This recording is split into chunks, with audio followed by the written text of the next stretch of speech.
Salut à tous les amis, aujourd'hui on va parler du jeune défenseur uruguayen Ronald Araujo. C'est un très jeune défenseur de 21 ans. Depuis quelques semaines, il devient le patron incontestable de la défense. Avant de commencer la petite analyse sur Araujo, j'aimerais bien parler de quelques points. Il n'a pas été formé à la B, il a été acheté par le Barça, il a été envoyé directement à la B, donc beaucoup de gens pensent qu'il a été formé à la Masia, mais pas du tout. Il est directement arrivé en équipe B et il est monté en équipe A la saison dernière où il a eu un rouge directement après sa rentrée, donc c'était vraiment un début catastrophique de sa carrière au FC Barcelone. Il a énormément progressé grâce à Koeman. On sait bien que Koeman c'était un très gros défenseur, voire un des meilleurs défenseurs de l'histoire du football et du FC Barcelone. Il a énormément progressé, par exemple c'était un très grand bourrin. Maintenant il est toujours un bourrin, c'est sa nature, mais il est de moins en moins, il est de plus en plus propre, et aussi il a une très grande rapidité, surtout quand il y a l'anglais ou Busquets qui sont très lents. Lui il arrive à rattraper les attaquants, il arrive à les effacer, comme par exemple face à Oyarzabal, et il avait fait une masterclass, il avait complètement tué. C'est un des joueurs qui nous a permis de nous qualifier en finale de Supercoupe d'Espagne. Il a aussi quelque chose de très important que beaucoup de joueurs du Barça n'ont pas. Il a un très grand mental. Même après son erreur face à Elche, des joueurs auraient baissé un peu les bras, ils auraient été moins performants. Et lui, pas du tout. Il allait s'excuser et dire qu'il n'allait plus jamais faire ça devant les micros. Et depuis là, il continue à progresser. Et c'est un patron de la défense. C'est le titulaire indiscutable de la défense. Je pèse mes mots.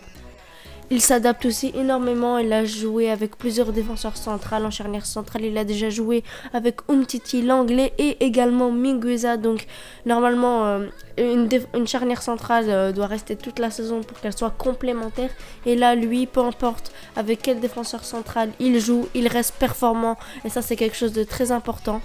N'oublions pas qu'il est monté en équipe A cette saison. C'est à cause parce qu'on avait plus de défenseur central. Umtiti était blessé au genou. Il revenait, puis il rechutait, il revenait, il rechutait. En plus, Piqué s'est blessé très gravement. L'anglais était plutôt mauvais. Et voilà, en fait, on avait presque plus de défenseurs centraux. Donc, le Barça a été obligé de faire monter Araujo en équipe A. Peut-être que la révélation n'aurait jamais eu s'il n'y aurait pas d'autant manque de défenseurs centraux. Il a aussi quelques défauts, il a du mal dans la relance. C'est pour ça que beaucoup de Blaugrana doutaient de lui, parce que dans la relance, c'était pas ça du tout. Mais je trouve qu'il progresse petit à petit dans la relance, même s'il est toujours plutôt moyen. Mais il faut pas oublier qu'il est encore très jeune et peut progresser encore énormément. Et il peut devenir peut-être un grand défenseur dans l'avenir. Dans les duels, il est très bon. Quand c'est défensif, il arrive à tuer les joueurs. Il s'impose dans les airs et dans le sol, et aussi il a déjà marqué un but sublime sur une reprise de volée. Il faut pas oublier que Ronald Araujo, si vous le savez pas, il a été formé comme neuf quand il était jeune. Maintenant c'est un défenseur central, mais il sait aussi marquer des buts. Je pense qu'il peut marquer 2-3 buts par saison, et pour un défenseur central c'est pas mal.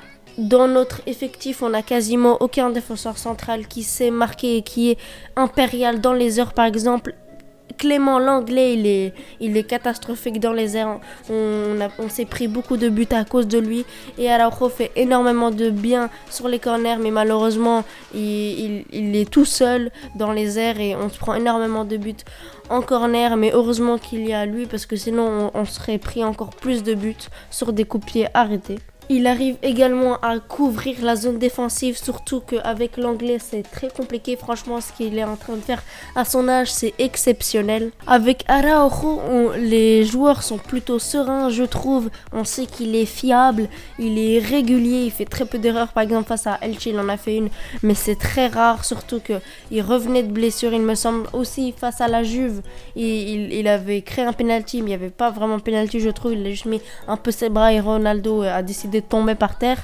Donc voilà, il est fiable, il est régulier. Franchement, j'ai tous mes encouragements derrière lui. J'espère qu'il deviendra un gros défenseur à l'avenir.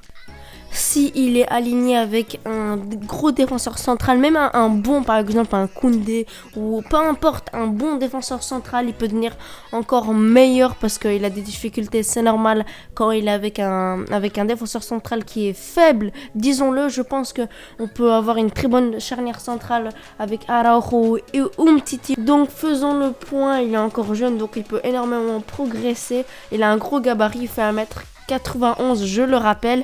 Il est très rapide, donc il compense un peu la lenteur de Busquets et de Lenglet par exemple. C'est un joueur fiable et régulier, et il n'a pas peur de venir devant les caméras quand il fait une erreur. Mais il a aussi quelques défauts dans son alignement, je trouve. Il peut encore beaucoup progresser sur ce point. Aussi, il a une relance plutôt mauvaise, mais comme je vous dis encore une fois, il peut progresser là-dessus. Je pense que c'est une des plus grosses révélations du Barça, évidemment, avec Pedri. Et vous me direz aussi Fati, mais Fati, c'était déjà une grosse révélation l'année dernière. Je pense qu'on peut dire que Araujo nous a conquis en tant que Blaugrana. Il nous a fait vraiment du bien sur cette saison plutôt compliquée. Et voilà les amis, j'espère que vous avez apprécié cette petite analyse sur Araujo. C'est la première fois que je fais, donc soyez un peu indulgents. Et sur ce, on se laisse les amis, n'hésitez pas le petit pouce bleu et on se laisse. Allez, ciao les amis.